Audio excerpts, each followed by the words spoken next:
আমার বন্ধুগণ, আল্লাহ যদি পরিপূর্ণ বিধান আপনি পালন করতে চান, আপনার চাপ আসতে পারে, জুলুম নির্যাতন আসতে পারে, কিন্তু মনে রাখতে হবে যারা আল্লাহর হুকুম পালন করতে যায় তাদের উপরে জুলুম নির্যাতন আসে, অত্যাচারের সম্মুখীন হয়, তাদের জন্য সুসংবাদ রয়েছে। তারা যদি অত্যাচারিত হয়, রক্তক্ষরণ হয়, জীবন চলে যায়, তারা শহীদ হয়ে যায়, তাদেরকে জান্নাত দান করেন কে? কিন্তু যারা অত্যাচার করে, জুলুম করে, নির্যাতন করে, মানুষদেরকে গুম করে, খুন করে, হত্যা করে, ফাঁসি দেয়, তাদের দেখেন চিত্রটা কেমন।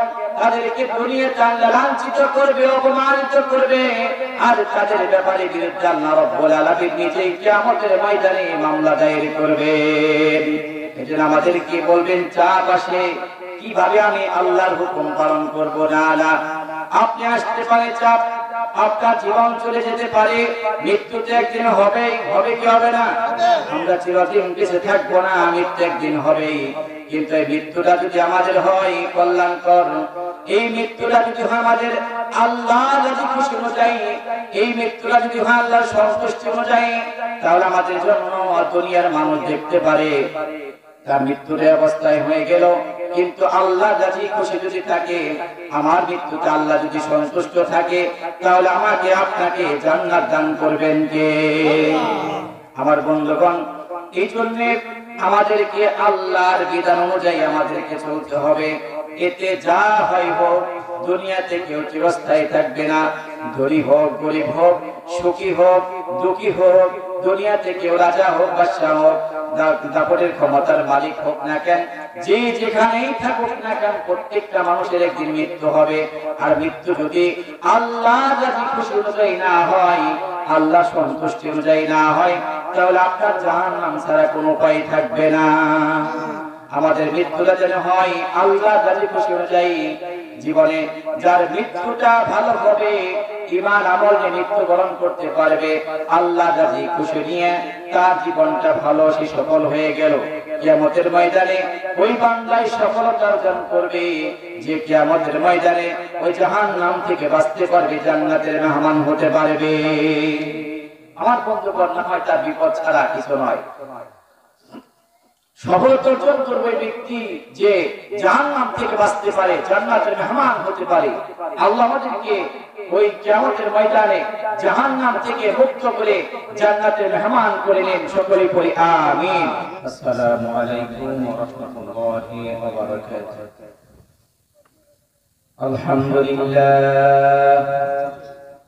আলহামদুলিল্লাহ নাহমাদুহু ওয়া নাস্তাঈনুহু ওয়া নাস্তাগফিরুহু ونعوذ بالله من شرور أنفسنا ومن سيئات أعمالنا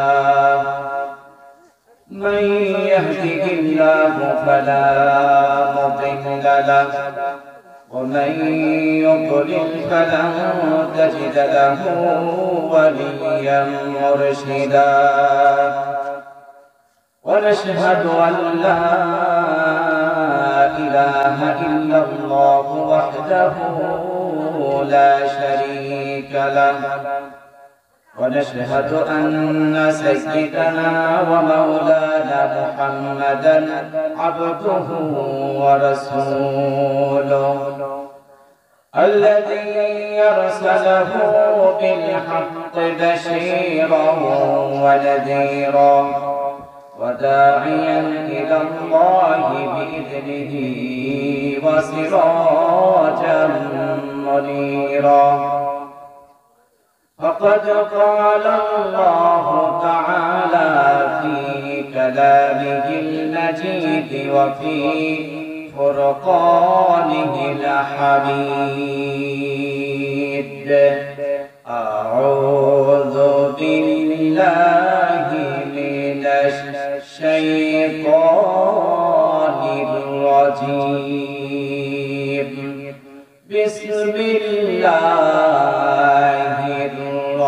الرحمن الرحيم إن الذين قالوا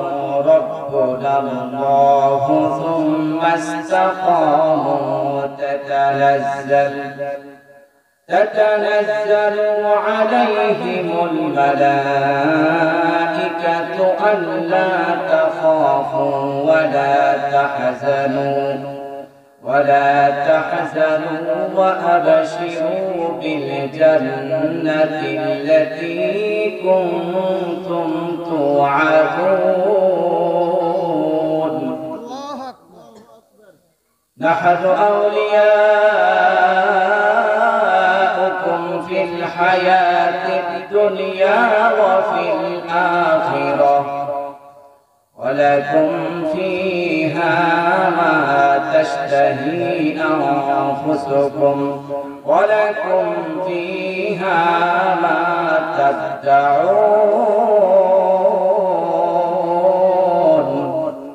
نزلا من غفور رحيم. وقال رسول الله صلى الله عليه وسلم قال الله عز وجل أعددت لعبادي الصالحين ما لا عين رأت ولا أذن سمعت ولا خطر على قلب بشر وأقرأ إن شئتم فلا تعلم نفس ما أخفي لهم من قرة أعين جزاء بما كانوا يعملون. وقال تعالى في شان حبيبي إن الله وملائكته يصلون على النبي يا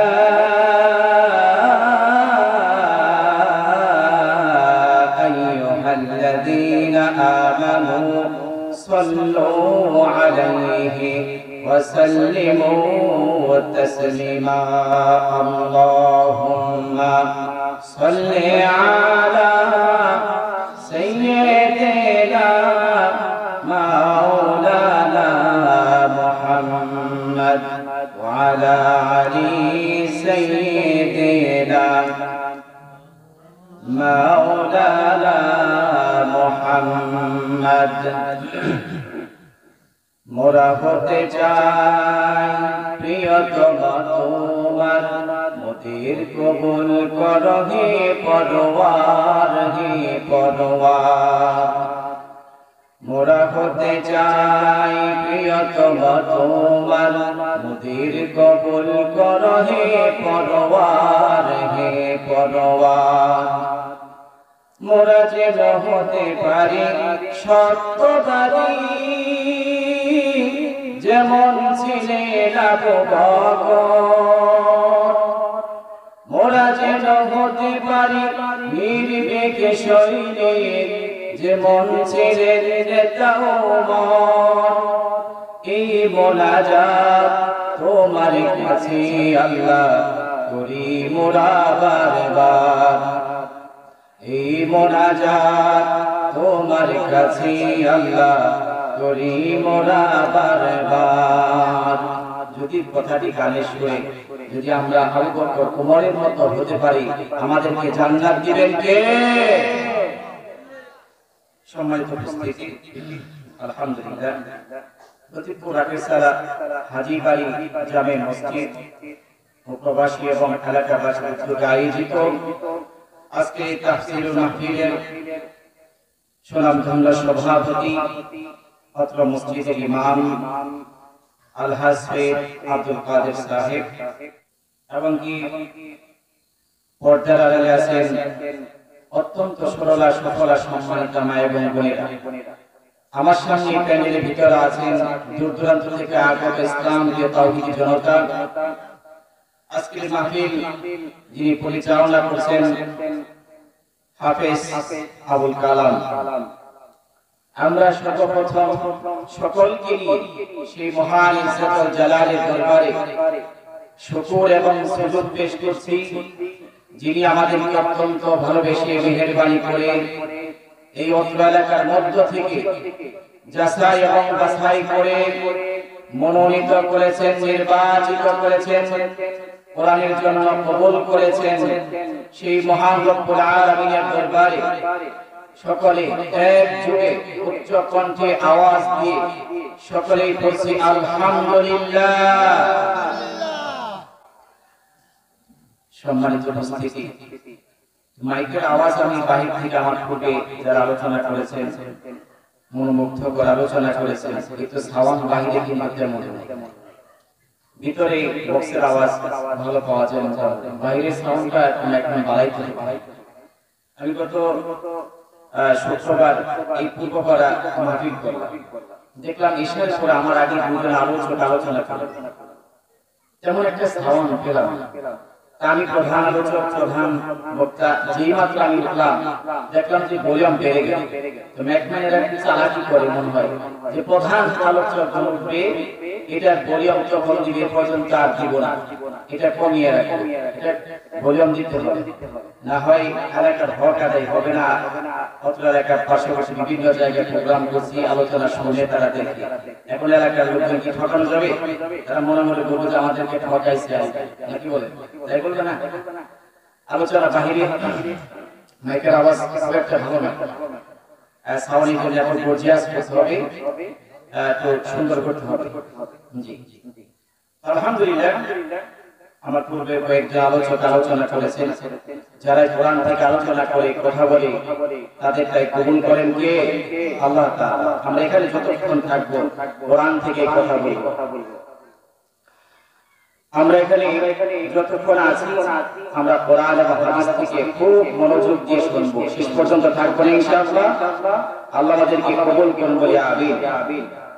আমার ভাইরা, আল্লাহ রাব্বুল আলামিন ঘোষণা করেছেন, মা ইয়ালফিযু মিন কাওলিন ইল্লা লাদাইহি রাকীবুন আতীদ।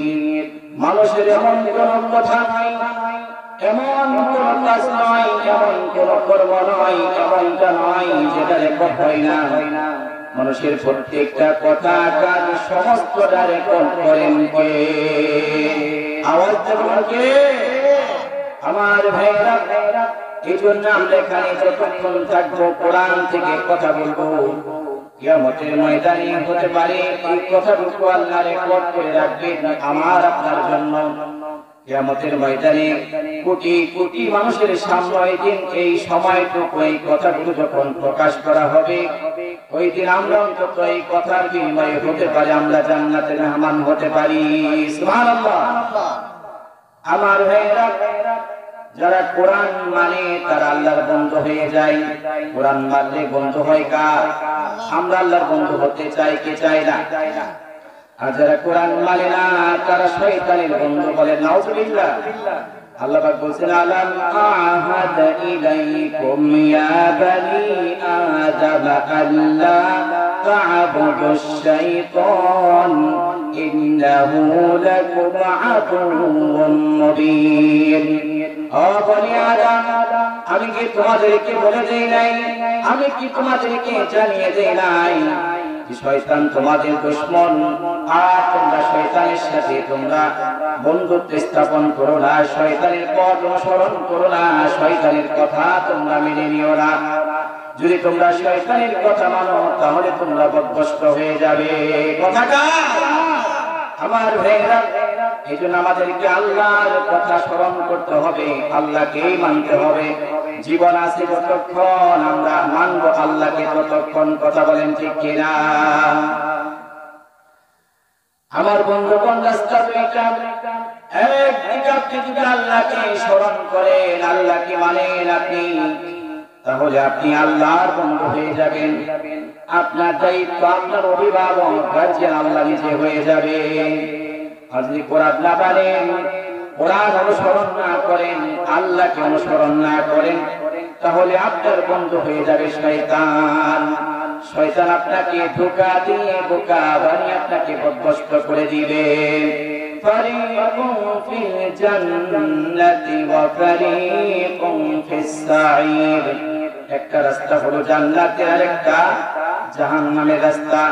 আবার আল্লাহ বলেন, হিজবুল্লাহ হিজবুশ শাইতান, দল দুইটা। একটা আল্লাহর দল আর একটা শয়তানের দল। আমরা কোন দলে থাকবো? কোন দলে থাকবো? আল্লাহর দলে থাকতে রাজি আছি না নাই? আল্লাহ আমাদেরকে কবুল করুন বলে আমিন। আমার বন্ধুগণ, আমি পবিত্র কালামুল্লাহ শরীফের সূরা হামিম সাজদার 30, 31 এবং 32 নম্বর আয়াতে কারিমা তেলাওয়াত করেছি। এদিকে আলোচনা আমি চলে যাব ইনশাআল্লাহ। আমার ভাইরা, পবিত্র কালামুল্লাহ শরীফের 114 খানা সূরার মধ্যে থেকে একটি সূরা হলো সূরাতুল হামিম সাজদা। এই সূরা থেকে আমি 30 এবং 31, 32 নম্বর আয়াতে কারিমা তেলাওয়াত করেছি। কোরআনের সেই সোনালী আয়াতটুকু আমার সাথে পড়ুন। ইন্নাল্লাযীনা ক্বালু রাব্বুনাল্লাহু সুম্মা ইসতাকামু তাতানাজ্জালু আলাইহিমুল মালাঈকাতু আল্লা তাখাফু ولا تحزنوا وأبشروا بالجنة التي كنتم توعدون الله أكبر আল্লাহ পাক জানিয়ে দিলেন, যারা ইন্নাল্লাযীনা ক্বালু রাব্বুনাল্লাহ, নিশ্চয়ই যারা বলে আমার রব আল্লাহ, আমাদের রবকে, আকাশের দিকে তো হাত উঠিয়ে বলে আমাদের রবকে আল্লাহ। এই কথা আল্লাহ রাব্বুল আলামিন বলেন নূরে তাকিদ দিয়ে, ইন্নাল্লাযীনা ক্বালু রাব্বুনাল্লাহ, নিশ্চয় যারা বলে আমার রব আল্লাহ, সুম্মা ইসতাকামু তাতানাজ্জাল, আর এই কথার উপরে দৃঢ় থাকে, ইস্তেকামাত থাকে, অটল থাকে কথার উপরে যে আমার রব আল্লাহ, আমি আমার রবের কথার বাহিরে আমি চলতে পারি না, আমি আমার রবের কথার বাহিরে যেতে পারি না, আমি আমার রবের সিদ্ধান্তের বাহিরে আমি যেতে পারি না। এই কথা যে মনে প্রাণে বিশ্বাস করে দৃঢ়ভাবে এর উপরে ইস্তেকামাত থাকে, অবিচল থাকে, রব্বুল আলামিন জানিয়ে দিলেন তাতানাজ্জালু আলাইহিমুল মালাঈকা, তাদের জন্য আল্লাহর পক্ষ থেকে ফেরেশতা নাযিল করা হয়। সুবহানাল্লাহ। আল্লা তাখাফু ওয়া লা তাহজানু ওয়া আবশিরু বিল জান্নাহ, আর ফেরেশতা এসে বলে তোমাদের কোনো ভয় নেই, কোনো চিন্তা নেই, তোমাদের কোনো ভয় নেই, কোনো চিন্তা নেই, আল্লাহর পক্ষ থেকে যে ওয়াদা রয়েছে, সুসংবাদ রয়েছে, তোমরা সেই সুসংবাদ গ্রহণ করার জন্য তোমরা প্রস্তুত হয়ে যাও। সুবহানাল্লাহ। আমার ভাইরা, তাহলে আপনি যদি আল্লাহকে রব বলে স্বীকার করেন, রব বলে মেনে নেন, আর এই কথার উপরে যদি আপনি অটল থাকেন, অবিচল থাকেন, আপনার জন্য আল্লাহ ফেরেশতা নাযিল করেন। এর কথা আল্লাহর কথা আপনার জন্য ফেরেশতা নাযিল করেন। কখন করেন? যে তাফসীরে যাব যতটা হয় কিছুই বুঝবেন না, যে তাফসীরে না ঢুকি, যে কখন ফেরেশতা আপনার জন্য নাযিল করবে আল্লাহ। তাফসীরে মারিফুল কোরআন থেকে ব্যাখ্যা থেকে বলছে আমার ভাইরা, আপনার জন্য আল্লাহ ফেরেশতা নাযিল করেন। কখন করবেন? আমাদের প্রত্যেকটা মানুষের মৃত্যু আছে না নাই? প্রত্যেকটা মানুষের মৃত্যু আছে। আপনার একদিন মৃত্যু হবে, আমার একদিন মৃত্যু হবে। দুনিয়াতে কেউ চিরস্থায়ী থাকতে পারবে না। মানুষ যখন মৃত্যু শয্যায় বিছানার মধ্যে কাতরাতে থাকে, ওই বান্দা যদি মৃত্যুর আগ পর্যন্ত আল্লাহকে রব বলে স্বীকার করে মেনে নিয়ে তার আল্লাহ রাব্বুল আলামিনের যত হুকুম আহকাম বিধিবিধান রয়েছে তার এই কাজের উপরে, তার দিক নির্দেশনার উপরে যদি সে ইস্তেকামাত থাকতে পারে, অবিচল থাকতে পারে, অটল থাকতে পারে, তার মৃত্যু যখন মৃত্যু শয্যায় সে কাতরাতে থাকে, মৃত্যুর সময় হয়ে যায়, তখন দেখবেন আপনি প্রত্যেকটা মানুষের অন্তরের মধ্যে একটা ভয় জাগে, একটা ভয় জাগে, সে ভীত সন্তুষ্ট হয়ে যায়। মৃত্যুর সংবাদ বহু শুনেছি, বহু মানুষের এলান শুনেছি মৃত্যুর, বহু জানাজায় অংশগ্রহণ করেছি। আমরা জানাজায় যাই কি যাই না? যাই না? জানাজা আমরা অংশগ্রহণ করি, মানুষের জানাজা পড়ি, কিন্তু তখন বান্দা চিন্তা করি বহু মানুষের জানাজা আমি পড়লাম, কিন্তু আজকে তো আমার যে কোনো মুহূর্তে আমার এলান হয়ে যাবে, নাম ঘোষণা হয়ে যাবে, আমার মৃত্যুর পরে কি হবে? কবর জগতের কথা শুনেছি। জীবিত অবস্থায় থাকা কবরের পাশ দিয়ে একা যাইতে ভয় করতো। যদি একটা গভীর রাত্রিতে যদি একা একা চলতাম, পিছনে যদি একটা পাতা পড়ে যেত, শব্দ হতো, ভীত হয়ে গেতাম যেন কি যেন আসলো নাকি। অন্ধকার কবরে ওখানে কিভাবে থাকবেন ভয় ভীতি তার অন্তরের মধ্যে জাগ্রত হয়ে যায়। আবার তার অন্তরের মধ্যে জাগ্রত হয়ে এখনো তো আমি ছেলে মেয়েগুলোকে প্রতিষ্ঠিত করতে পারলাম না, আমার অনেক কাজগুলো সমাপ্ত রয়ে গেছে, কাজ বাকি রয়ে গেছে, আমার কি হবে? আমি মৃত্যুবরণ করে আমার ছেলে মেয়েগুলোর কি অবস্থা হবে? আমার স্ত্রী বিধবা হয়ে যাবে, তার কি অবস্থা হবে? এই জীবনটা চিন্তা করতে থাকে, ভয় পেতে থাকে। রব্বুল আলামিন জানিয়ে দিলেন যে বান্দা আমাকে রব করে স্বীকার করে নিবে, আমাকে মেনে নিবে, এই কথার উপর ইস্তিকামত থাকবে, বিচল থাকবে। আমরা যদি আল্লাহকে রব বলে মানি, তাহলে আল্লাহর পক্ষ থেকে আমাদের উপরে দিক নির্দেশনা আছে না নাই? সেই কথা অনুযায়ী, আল্লাহর বক্তব্য অনুযায়ী, আল্লাহর দিক নির্দেশনা অনুযায়ী যারা জীবন পরিচালনা করবে, এই কথার উপর ইস্তিকামত থাকবে, বিচল থাকবে, অটল থাকবে।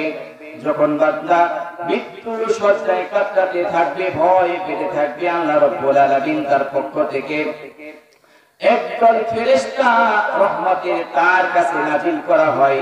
ওই ফেরেশতারা এসে বলে, বান্দা তুমি ভয় করো না, তুমি চিন্তিত হইও না, তুমি ভয় পেও না, তুমি চিন্তিত হইও না।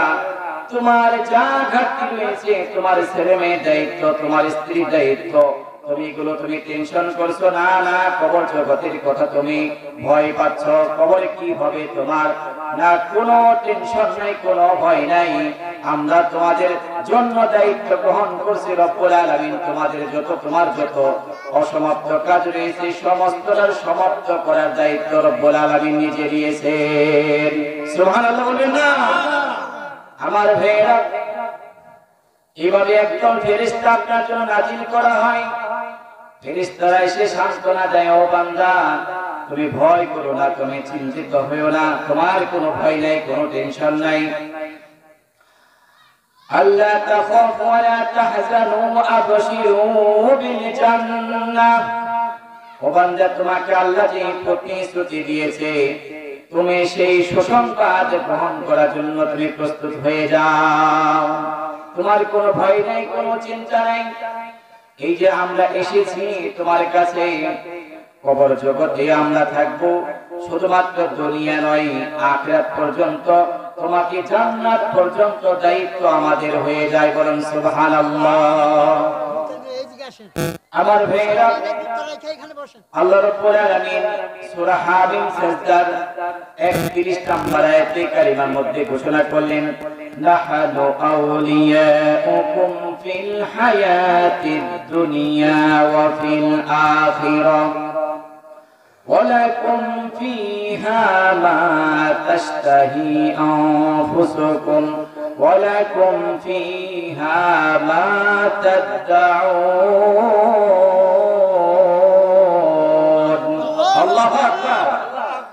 ফেরেশতারা বলে, আমরা তোমাদের জন্য, আমরা তোমার জন্য দুনিয়া আখিরাতের বন্ধু হয়ে গেলাম।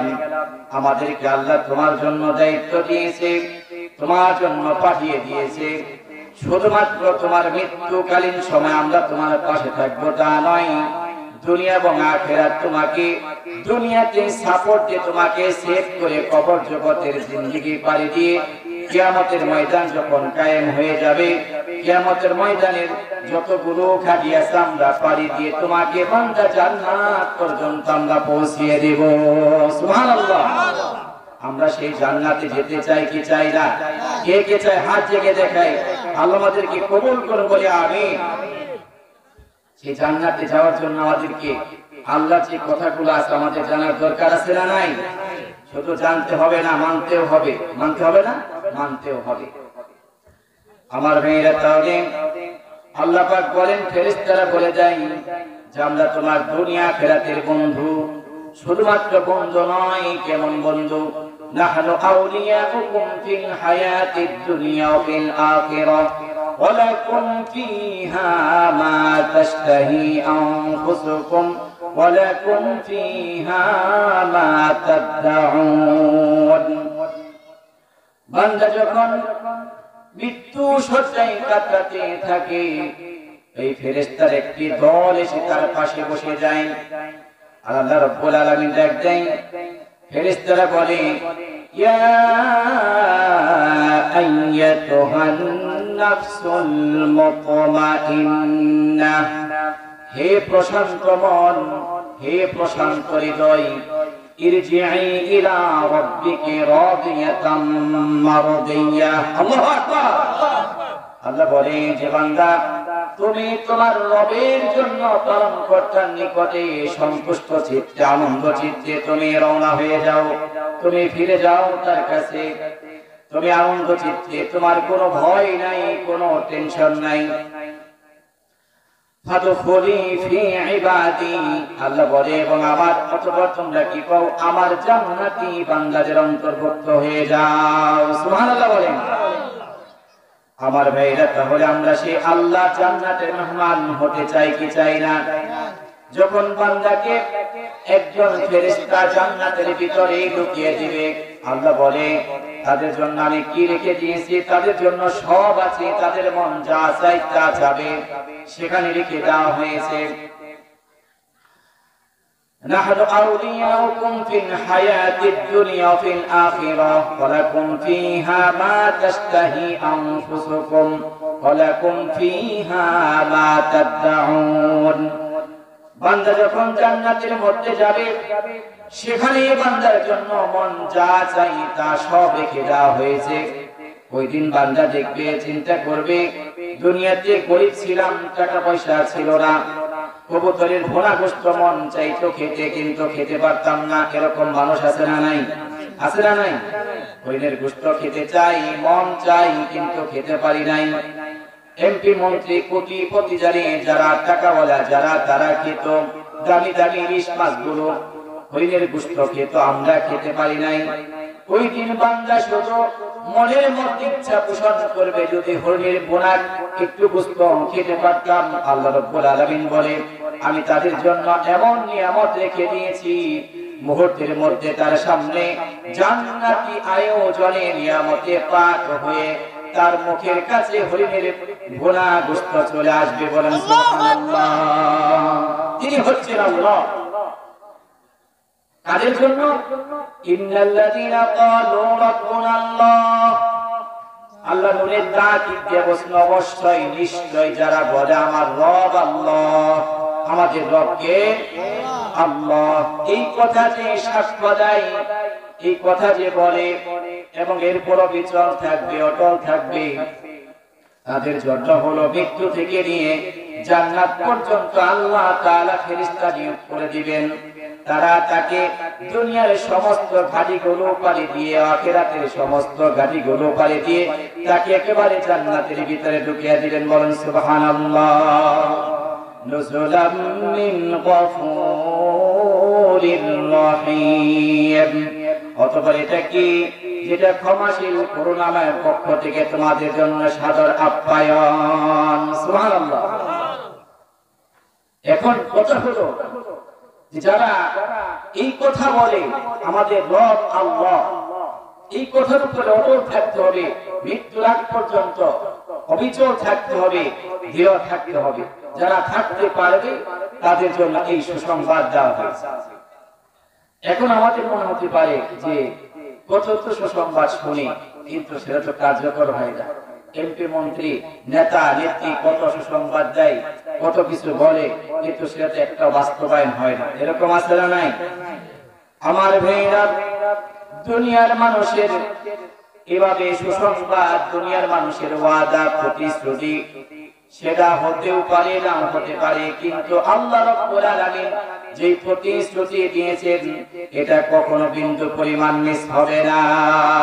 মিস হবে কখনো না। আল্লাহ যা বলেছেন তা একেবারে পুঙ্খানুপুঙ্খানু ভাবে এটা পালন করবে, আল্লাহ এটা দিবে। আমার ভাইরা, আমরা এমন রব পেয়েছি, আল্লাহকে একবার ডাক দিয়ে দেখুন, বলুন আমাদের রবকে, বলুন আল্লাহ। আমাদের রবকে আল্লাহ।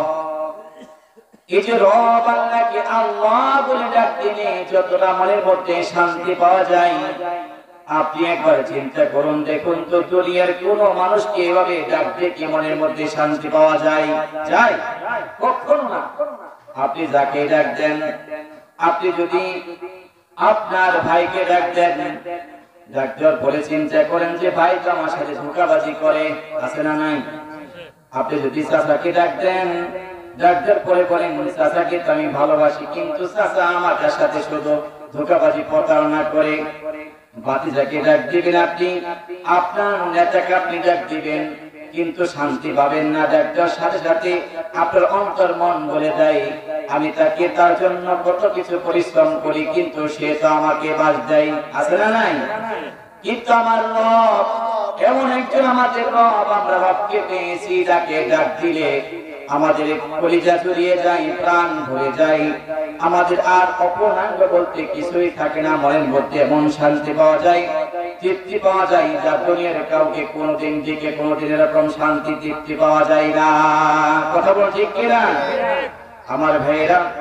এই জন্য আল্লাহকে ডাকতে হবে সারাদিন, সকলে হাত দিয়ে চলতে ফিরতে পড়তে বসতে সব সময় ডাকতে হবে কাকে? আল্লাহকে স্মরণ করতে হবে, আল্লাহকে ডাকতে হবে। এখন আপনি যে আল্লাহকে আমরা রব বলে স্বীকার করি, রব বলে মানি, আল্লাহর হুকুম আহকাম বিধিবিধান আছে না নাই?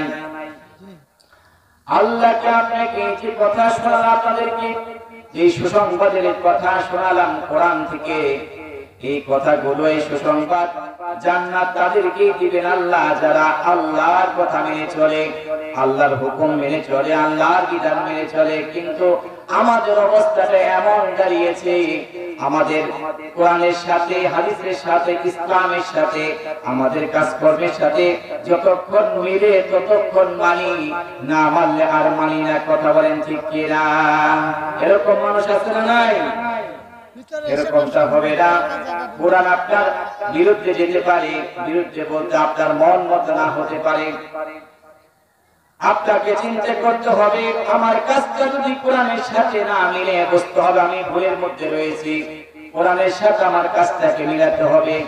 কোরআন তো আমার কাজের সাথে মিলবে না, কোরআনের সাথে আমার কাজটা মিলাতে হবে, আমার কাজকর্মগুলো কোরআনের সাথে মিলাতে হবে, ইসলামের সাথে মিলাতে হবে। আর যদি তা না হয়, তাহলে আমি ভুলের মধ্যে রয়েছি। আমি যদি ভুলের মধ্যে থাকি, তাহলে আমি জান্নাত তো পাবো দূরের কথা, জান্নাতের গ্রামও পাবো না। আমার বন্ধুগণ, আমরা আল্লাহকে মুখে রব বলে স্বীকার করি, কিন্তু কাজে কর্মে কি তা মানি? মানি? কাজে কর্মে তা মানি না। মসজিদে নামাজের যেভাবে আমরা কোরআন মানি, আল্লাহকে মানি, সমাজের মধ্যে মানি? মানি? সমাজের মধ্যে নাই, ইসলাম নাই, কোরআন নাই, সমাজের মধ্যে নাই, রাষ্ট্রের মধ্যে নাই, পার্লামেন্টে নাই। যে কোরআন মেনে আমরা নামাজ পড়ি, যে আল্লাহকে মেনে নামাজ পড়ি, ওখানে ইসলাম থাকার কারণে, কোরআন থাকার কারণে নামাজের মধ্যে কোনো দাহাদাহি ঠেলাঠেলি আছে নাকি? আছে? নাই। কিন্তু সমাজে, রাষ্ট্রে যেখানে যান আপনি, মারামারি, কাটাকাটি, দাহাদাহি ঠেলাঠেলি আছে না নাই? কারণ কি? কারণ আমরা যে কোরআন আমরা মসজিদের মধ্যে মানি, সেই কোরআন আমরা সমাজ এবং রাষ্ট্রে মানি না। কথা বলেন ঠিক কিনা? ও নামাজি, কোরআন দিয়ে নামাজ পড়ো, সমাজ কেন গড়ো না? আসলে বলেন, ও নামাজি, কোরআন দিয়ে নামাজ পড়ো, সমাজ কেন গড়ো না? সমাজে কেন গড়না। কথা বল ঠিক কিনা? আমরা যে কোরআন দিয়ে নামাজ পড়ি, সেই কোরআন যদি সমাজে মানতাম, রাষ্ট্রে মানতাম, তাহলে আমাদের জন্য নিয়ামত রহমত দান করতেন কে? আমার ভাইরা, এই জন্য আমাদেরকে কোরআন সব জায়গায় মানার দরকার আছে না নাই? আমাদেরকে কোরআন মানতে হবে। আজকে যে কোরআন আমরা মসজিদে মানি, সমাজে মানি না। আজকে অনেক মানুষ আছে ঠিক মতো নামাজও পড়ে না, আছে না নাই? নামাজ পড়ে না, অথচ চিন্তা করুন, একজন আনসারী সাহাবীর কথা আমি মনে পড়লো, আব্দুল্লাহ আনসারী সাহাবী। তারা স্বামী স্ত্রী মিলে মাত্র একটা পোশাক তারা ব্যবহার করতেন। তার জীবনীতে দেখলাম আব্দুল্লাহ আনসারী কি করতো, তাদের ঘরে দ্বিতীয় কোনো পোশাক নেই, মাত্র একটি পোশাক। কয়টি পোশাক? একটি মাত্র পোশাক। তিনি যখন নামাজে গেতেন, ওই জামাটা নিয়ে গেতেন। ঘরের ভিতরে একটি গর্ত খনন করেছে, গর্তের মধ্যে স্ত্রী বসে থাকতো, জামাটা পরিধান করে আব্দুল্লাহ আনসারী নামাজে চলে যেতেন। নামাজ শেষ করে তিনি আবার ঘরে ফিরে আসতেন, জামাটা করে স্ত্রীকে দিতেন, তিনি গর্তের ভিতরে প্রবেশ করতেন, ওই জামা পরিধান করে স্ত্রী আবার নামাজ পড়তো, কিন্তু একক নামাজ ছেড়ে দেন নাই। সুবহানাল্লাহ বলবেন না? আব্দুল্লাহ আনসারী নামাজে সবার পরে যায়, সবার আগে চলে আসে। কিছু সাহাবী তারা তার ব্যাপারে সমালোচনা শুরু করলো। এরকম মানুষ আছে না নাই?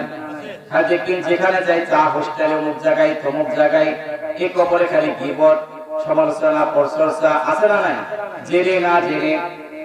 নবীজি যখন দেখলেন, নবীজি বললেন, না, তোমরা না জেনে না বুঝে তোমরা সমালোচনা করো না, গীবত করো না। আমি দেখি আব্দুল্লাহ আনসারীর কি অবস্থা।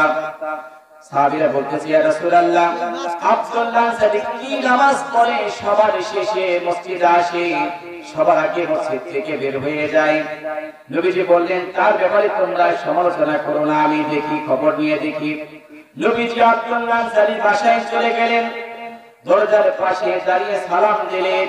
একবার, দুইবার, আওয়াজ আসে না, জবাব আসে না। তিনবার সালাম দিলেন, জবাব আসে না। তিন নবীজি ফিরে আসলেন।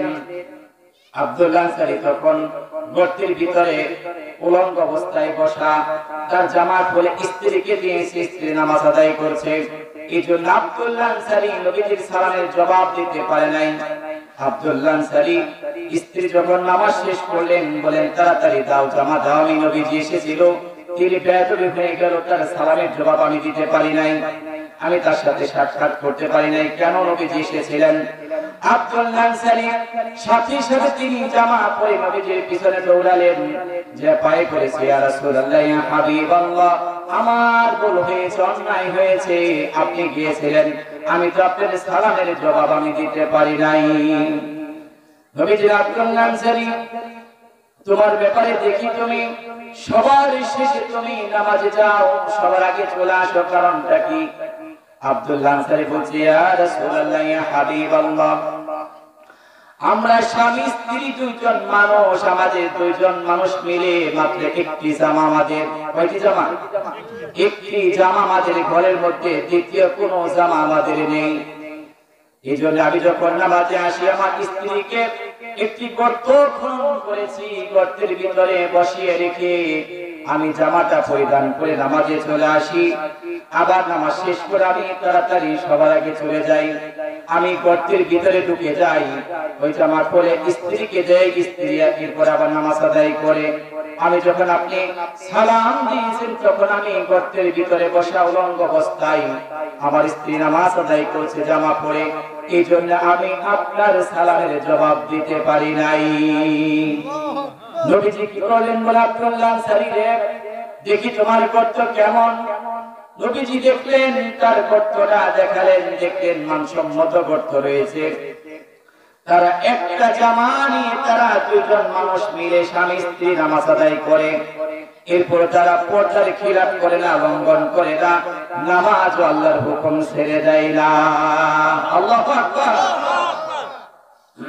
আমার ভাইয়েরা, আজকে আমাদের ঘরগুলোতে জামা কাপড় অভাব নেই। আজকে চিন্তা করুন, ঘর বলতে জামা কাপড় অভাব নেই। এমন ঘর রয়েছে যারা যে জামাগুলো রেখে যায় বছর একবার দুইবার মাত্র পরে, এভাবে কয়েক সেট একজন মানুষের 10 সেট 15-20 সেট করে জামা ঘরের ভিতরে আছে। এই যে দামি দামি জামা থাকার পরও নামাজ আদায় করেন এরকম মানুষ আছে না নাই? তাহলে আপনি কিভাবে আল্লাহর সেই জান্নাত পাবেন?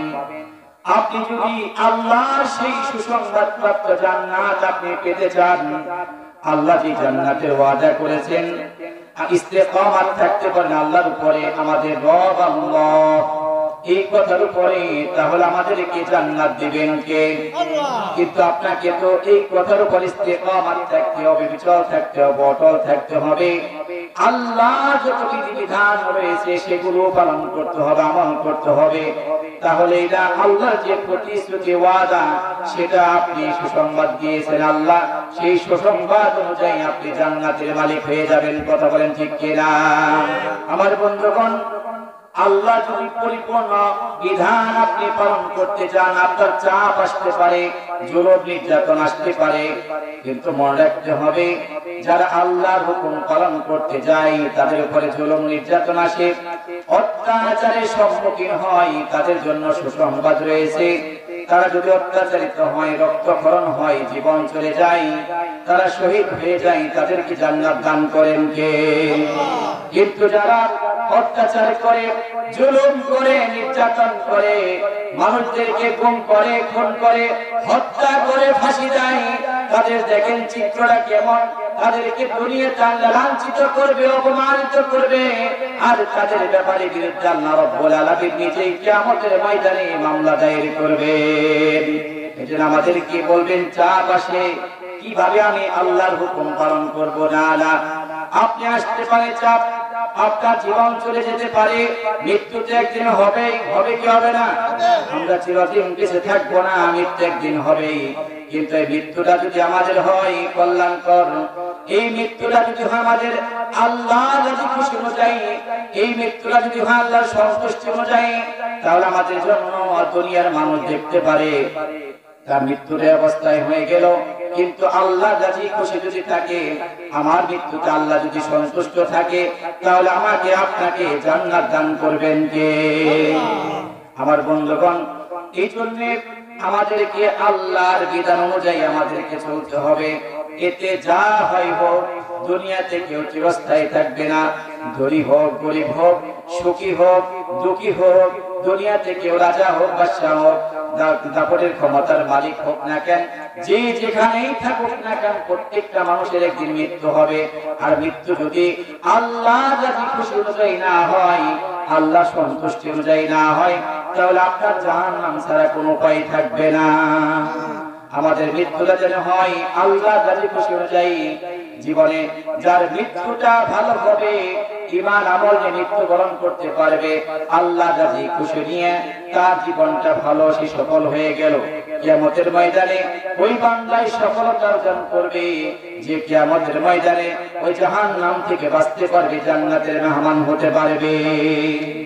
আমার বন্ধুগণ, না হয় তার বিপদ ছাড়া কিছু নয়। সফলতা অর্জন করবে ব্যক্তি যে জাহান্নাম থেকে বাঁচতে পারে, জান্নাতের মেহমান হতে পারে।